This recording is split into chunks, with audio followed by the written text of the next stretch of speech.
11 kabanata. Pagtitiwala sa Panginoon.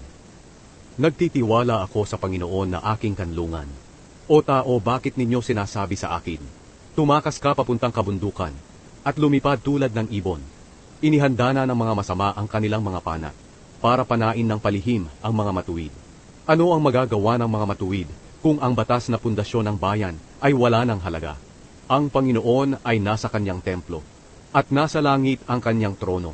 Tinitingnan niya at sinisiyasat ang lahat ng tao. Sinisiyasat niya ang matutuwid at masasama, at siya'y napupuot sa malulupit.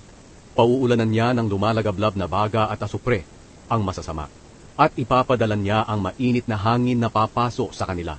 Dahil ang Panginoon ay matuwid at iniibig niya ang mga gawang mabuti, kaya ang mga namumuhay ng tama ay makakalapit sa Kanya.